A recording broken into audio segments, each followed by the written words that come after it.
नमस्कार, खबरां दे इस बुलेटिन च तुहाडा स्वागत है। मैं हां कुसुम सोनिया। सब तो पहलां चोणवीआं खबरां। प्रधानमंत्री नरेंद्र मोदी ने कहा है कि विश्व विच सब तो वड्डे टीकाकरण अभियान अते खेती विच ड्रोन की वरतों करके भारत उज्जवल भविख लई अगे वध रहा है। प्रधानमंत्री नरेंद्र मोदी ने कहा कि देश के नौजवान स्टार्टअप तो लैके खेड की दुनिया तक नवे कीर्तिमान बना रहे हैं। मन की बात दौरान प्रधानमंत्री ने मानसून सीजन विच जल संभाल की लोड़ ते जोर दिता।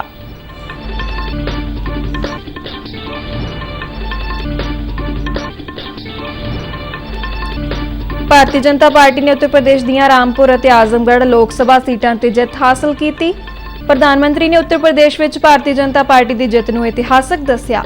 पंजाब दी संगरूर लोक सभा सीट श्रोमणी अकाली दल अमृतसर ने जित्ती। ਅਤੇ पंजाब विधान सभा विच आम आदमी पार्टी की सरकार वित्ती वरे 2022-23 ਲਈ अपना पलेठा बजट अज पेश करेगी। ਤੇ ਹੁਣ खबरां विस्तार नाल। प्रधानमंत्री नरेंद्र मोदी ने कहा है कि विश्व विच सब तो वड्डे टीकाकरण अभियान ਅਤੇ खेती विच ड्रोन की वरतों करके भारत उज्जवल भविख लई अगे वध रहा है। प्रधानमंत्री जर्मन के संयुक्त अरब अमारात के 3 दिना दौरे तहत कल म्यूनिख पहुंचे सन। मोदी ने जर्मन के म्यूनिख विच भारतीय भाईचारे के एक प्रोग्राम नूं संबोधन करदिआं कहा कि सानू अपने लोकतंत्र ते माण है। मोदी ने कहा कि सभ्याचार, खाण पीण, पहरावा, संगीत ते परंपरावां विच विभिन्नता साडे लोकतंत्र नूं जीवंत बनाउंदी है। उन्होंने कहा कि विभिन्नता देश नूं मजबूत बनाउण दे नाल-नाल एक भारत श्रेष्ठ भारत बनाउंदी है। प्रधानमंत्री ने कहा कि भारत विच तकनीकी ते डिजिटल क्रांति आ रही है। उन्होंने कहा कि सब तो वड्डे टीकाकरण अभियान नूं लैके खेती विच सार्वजनिक खरीद तक ड्रोन की वरतों हुंदी है। उन्होंने कहा कि सब तो वड्डे मोबाइल डाटा उपभोक्तावां नाल भारत सब तो सस्ता डाटा प्रदान करने वाला मुल्क है। प्रधानमंत्री नरेंद्र मोदी ने कहा कि देश के नौजवान स्टार्टअप तो लैके खेडां की दुनिया तक नवे रिकॉर्ड बना रहे हैं। आकाशवाणी ते मन की बात प्रोग्राम तहत देशवासियों नाल विचार साझे करदिआं प्रधानमंत्री ने कहा कि बीते कुछ समय दौरान देश विच पुलाड़ सैक्टर नाल संबंधित कुछ वड्डे काम होए ने, जिन्हां विचों एक पुलाड़ खेतर की इन स्पेस एजेंसी का निर्माण है। प्रधानमंत्री ने दस्सिया कि 750 स्कूलों के विद्यार्थी अमृत महोत्सव नूं समर्पित 75 सैटेलाइट बनाउण दे काम विच जुटे हुए ने। युवाओं के लिए आकाश छूना सपनों को साकार करने का पर्याय होता है। आज हमारा भारत जब इतने सारे क्षेत्रों में सफलता का आकाश छू रहा है, तो आकाश या अंतरिक्ष इससे अछूता कैसे रह सकता है। बीते कुछ समय में हमारे देश में स्पेस सेक्टर से जुड़े कई बड़े काम हुए हैं। देश की इन्हीं उपलब्धियों में से एक है इन स्पेस नाम की एजेंसी का निर्माण।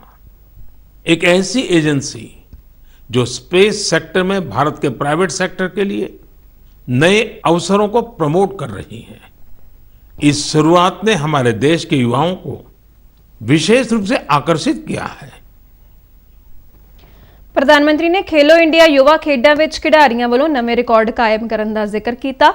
उन्होंने नेजाबाज नीरज चोपड़ा वालों कोर्टिन खेडां विच सोन तमगा और पावो नूरमी वालों खेडां विच चांदी का तमगा जितण ते खुशी जताई। प्रधानमंत्री ने कहा कि नौजवानों का यह हौसला अज दे युवा की पछाण है। प्रधानमंत्री ने अपने संबोधन में उन्हां खिडारियों का विशेष तौर पर जिक्र किया जिन्हां ने जीवन में वड्डे संघर्ष तो बाद सफलता हासिल की है। हमारे ओलंपिक गोल्ड मेडल विजेता नीरज चोपड़ा फिर से सुर्खियों में छाए रहे। ओलंपिक के बाद भी वो एक के बाद एक सफलता के नए नए कीर्तिमान स्थापित कर रहे हैं।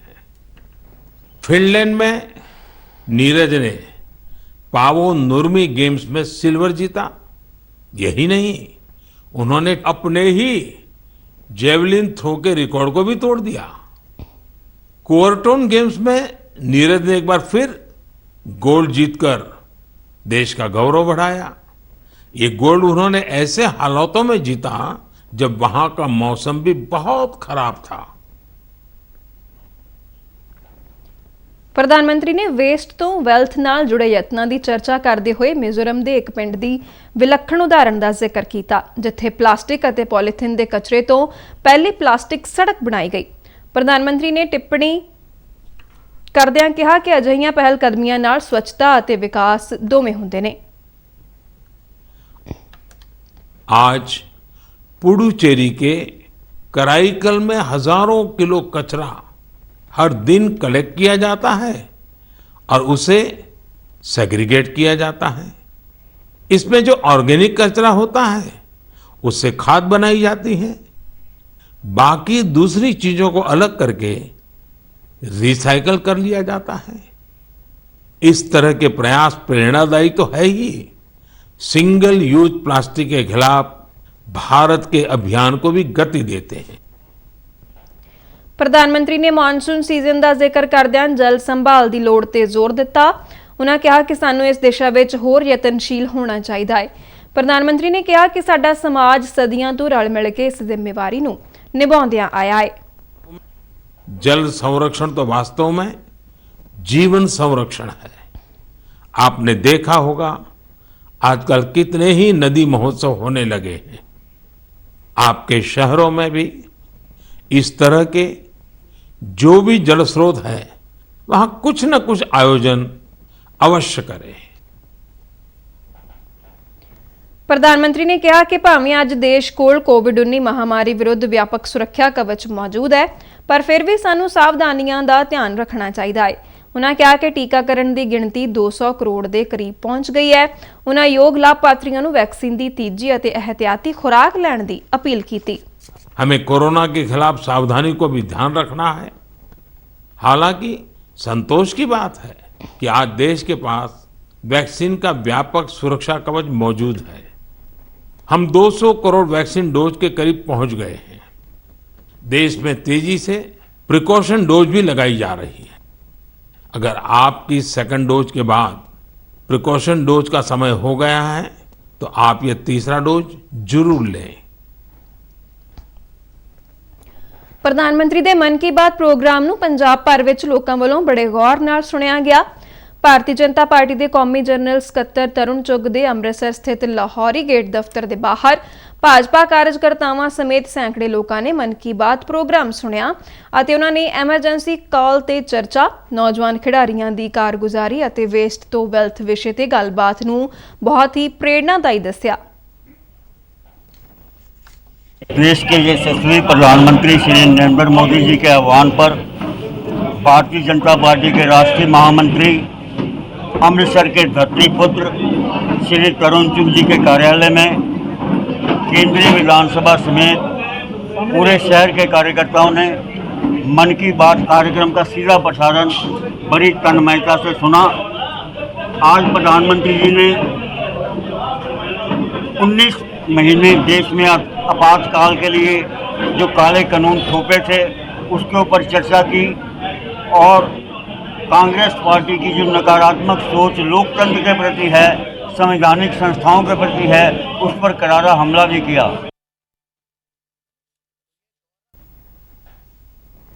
ਦੇਸ਼ ਦੇ 5 ਸੂਬਿਆਂ ਵਿੱਚ ਹੋਈਆਂ 3 ਲੋਕ ਸਭਾ ਜ਼ਿਮਨੀ ਚੋਣਾਂ ਅਤੇ 7 ਵਿਧਾਨ ਸਭਾ ਲਈ ਜ਼ਿਮਨੀ ਚੋਣਾਂ ਦੇ ਨਤੀਜੇ ਐਲਾਨੇ ਜਾ ਚੁੱਕੇ ਨੇ। ਉੱਤਰ ਪ੍ਰਦੇਸ਼ ਵਿੱਚ ਜ਼ਿਮਨੀ ਚੋਣਾਂ ਵਿੱਚ ਭਾਰਤੀ ਜਨਤਾ ਪਾਰਟੀ ਨੇ ਦੋਨੋਂ ਰਾਮਪੁਰ ਤੇ ਆਜ਼ਮਗੜ੍ਹ ਲੋਕ ਸਭਾ ਸੀਟਾਂ ਜਿੱਤ ਲਈਆਂ ਨੇ। ਪ੍ਰਧਾਨ ਮੰਤਰੀ ਨਰਿੰਦਰ ਮੋਦੀ ਨੇ ਉੱਤਰ ਪ੍ਰਦੇਸ਼ ਵਿੱਚ ਭਾਰਤੀ ਜਨਤਾ ਪਾਰਟੀ ਦੀ ਜਿੱਤ ਨੂੰ ਇਤਿਹਾਸਕ ਦੱਸਿਆ ਹੈ। ਇੱਕ ਟਵੀਟ ਵਿੱਚ ਪ੍ਰਧਾਨ ਮੰਤਰੀ ਨੇ ਕਿਹਾ ਕਿ ਇਸ ਨਾਲ ਕੇਂਦਰ ਅਤੇ ਉੱਤਰ ਪ੍ਰਦੇਸ਼ ਵਿੱਚ ਡਬਲ ਇੰਜਨ ਸਰਕਾਰਾਂ ਨੂੰ ਵੱਡੀ ਪੱਧਰ ਤੇ ਸਵੀਕਾਰ ਕਰਨ ਅਤੇ ਸਹਿਯੋਗ ਦਾ ਸੰਕੇਤ ਮਿਲਦਾ ਹੈ। ਇਸ ਦੌਰਾਨ ਪੰਜਾਬ ਵਿੱਚ ਸ਼੍ਰੋਮਣੀ ਅਕਾਲੀ ਦਲ ਅੰਮ੍ਰਿਤਸਰ ਦੇ ਉਮੀਦਵਾਰ ਸਿਮਰਨਜੀਤ ਸਿੰਘ ਮਾਨ ਨੇ ਸੰਗਰੂਰ ਲੋਕ ਸਭਾ ਸੀਟ ਤੋਂ ਆਮ ਆਦਮੀ ਪਾਰਟੀ ਦੇ ਗੁਰਮੇਲ ਸਿੰਘ ਨੂੰ 5822 ਵੋਟਾਂ ਨਾਲ ਹਰਾਇਆ ਹੈ। ਦਿੱਲੀ ਦੇ ਰਜਿੰਦਰ ਨਗਰ ਵਿਧਾਨ ਸਭਾ ਸੀਟ ਤੇ ਆਮ ਆਦਮੀ ਪਾਰਟੀ ਦੇ ਦੁਰਗੇਸ਼ ਪਾਠਕ ਨੇ ਜਿੱਤ ਦਰਜ ਕੀਤੀ ਹੈ। ਤ੍ਰਿਪੁਰਾ ਵਿੱਚ ਭਾਰਤੀ ਜਨਤਾ ਪਾਰਟੀ ਨੇ ਵਿਧਾਨ ਸਭਾ ਦੀਆਂ 4 ਸੀਟਾਂ ਵਿੱਚੋਂ 3 ਸੀਟਾਂ ਜਿੱਤੀਆਂ ਨੇ। ਝਾਰਖੰਡ ਵਿੱਚ ਕਾਂਗਰਸ ਦੀ ਸ਼ਿਲਪੀ ਨੇਹਾ ਤਿਕਰੀ ਨੇ ਮਾਂਡਰ ਵਿਧਾਨ ਸਭਾ ਸੀਟ ਜਿੱਤ ਲਈ ਹੈ। ਉਧਰ ਆਂਧਰ ਪ੍ਰਦੇਸ਼ ਦੇ ਆਤਮਪੁਰਾ ਵਿਧਾਨ ਸਭਾ ਸੀਟ ਤੇ YSR ਕਾਂਗਰਸ ਦੇ ਉਮੀਦਵਾਰ ਨੇ ਜਿੱਤ ਹਾਸਲ ਕੀਤੀ ਹੈ। ਪੰਜਾਬ ਵਿੱਚ ਸੰਗਰੂਰ ਲੋਕ ਸਭਾ ਹਲਕੇ ਦੀ ਜ਼ਿਮਨੀ ਚੋਣ ਵਿੱਚ ਵੱਡਾ ਉਲਟਫੇਰ ਵੇਖਣ ਨੂੰ ਮਿਲਿਆ ਜਦ ਸ਼੍ਰੋਮਣੀ ਅਕਾਲੀ ਦਲ ਅੰਮ੍ਰਿਤਸਰ ਦੇ ਉਮੀਦਵਾਰ ਸਿਮਰਨਜੀਤ ਸਿੰਘ ਮਾਨ ਨੇ ਇਸ ਸੀਟ ਤੋਂ ਆਮ ਆਦਮੀ ਪਾਰਟੀ ਦੇ ਗੁਰਮੇਲ ਸਿੰਘ ਨੂੰ 5822 ਵੋਟਾਂ ਦੇ ਫਰਕ ਨਾਲ ਹਰਾ ਦਿੱਤਾ। 3 ਮਹੀਨੇ ਪਹਿਲਾਂ ਭਾਰੀ ਬਹੁਮਤ ਨਾਲ ਪੰਜਾਬ ਵਿੱਚ ਸੱਤਾ ਵਿੱਚ ਆਉਣ ਵਾਲੀ ਆਮ ਆਦਮੀ ਪਾਰਟੀ ਲਈ ਸੰਗਰੂਰ ਲੋਕ ਸਭਾ ਸੀਟ ਦੀ ਜ਼ਿਮਨੀ ਚੋਣ ਵਕਾਰ ਦਾ ਸਵਾਲ ਬਣਿਆ ਹੋਇਆ ਸੀ, ਪਰ ਇੱਥੋਂ ਮਿਲੀ ਹਾਰ ਨੂੰ ਪਾਰਟੀ ਲਈ ਇੱਕ ਵੱਡਾ ਝਟਕਾ ਸਮਝਿਆ ਜਾ ਰਿਹਾ ਹੈ। ਸੰਗਰੂਰ ਲੋਕ ਸਭਾ ਜ਼ਿਮਨੀ ਚੋਣ ਵਿੱਚ ਕਾਂਗਰਸ ਪਾਰਟੀ ਦੇ ਦਲਬੀਰ ਸਿੰਘ ਗੋਲਡੀ, ਸ਼੍ਰੋਮਣੀ ਅਕਾਲੀ ਦਲ ਦੇ ਕਮਲਜੀਤ ਕੌਰ ਰਾਜੋਆਣਾ ਜਦਕਿ ਭਾਰਤੀ ਜਨਤਾ ਪਾਰਟੀ ਦੇ ਕੇਵਲ ਸਿੰਘ ਢਿੱਲੋਂ ਦੀ ਜ਼ਮਾਨਤ ਜ਼ਬਤ ਹੋ ਗਈ।